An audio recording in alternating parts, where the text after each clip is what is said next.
অক্সাইডের ক্ষেত্রে যে ব্যাপারটা হবে সেটা হচ্ছে কি, এখানে কালার দেখে তুমি বুঝতেছো যে কি হবে।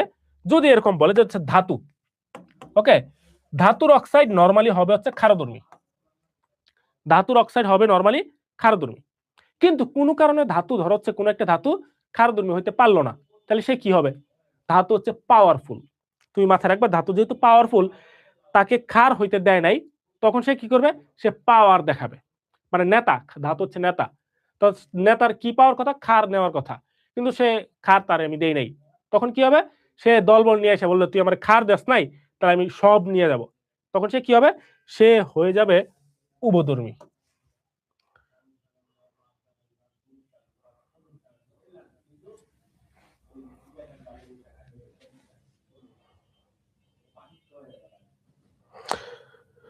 আচ্ছা, যে বলতেছে আরেকবার বুঝাইতে, স্যারকে আমি একটু পরে বুঝাবো, একটু ওয়েট করো, আমি টপিকটা শেষ করি, ক্লাসটা শেষ করি, তারপরে। তাহলে ধাতু কি হবে?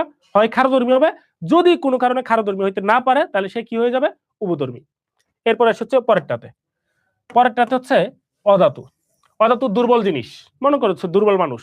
অধাতু নরমালি হবে কি? অধাতু নরমালি হবে অম্লধর্মী। এখন কোনো কারণে সে অম্লধর্মী হইতে পারে নাই, তাহলে সে কি সবাই সে উঠাই নিয়ে যাবে? না, সে তো দুর্বল মানুষ, সে কিছুই হইতে পারবে না, সে তখন হয়ে যাবে নিরপেক্ষ। এতটুকু বুঝছো কিনা জানাও।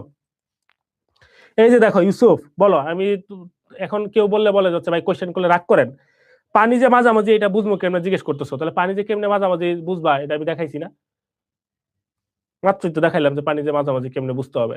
না, যে হচ্ছে একটাতে আছে বেশি, একটাতে আছে কম, আর একটাতে মাঝামাঝি, তো এটা দেখলেই বোঝা যাচ্ছে একটাতে তিনটা, একটাতে দুইটা, একটাতে একটা, তাহলে এটা মাঝামাঝি হইলো না দুই? বলো।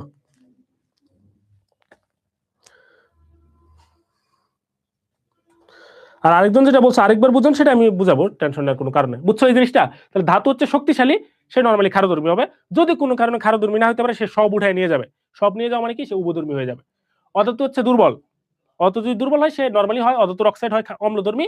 যদি কোনো কারণে অম্লধর্মী না হতে পারে, সে আর কিছু হওয়ার সুযোগ নাই, সে হবে নিরপেক্ষ। ডান। এবার হচ্ছে বাকিটা, এটা আমি আসলে কিছু বলার নাই, এটা হচ্ছে একটা নেমোনিক।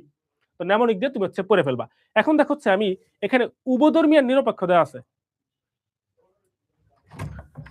ভাইজানেরা ক্লাস নিচ্ছিলাম।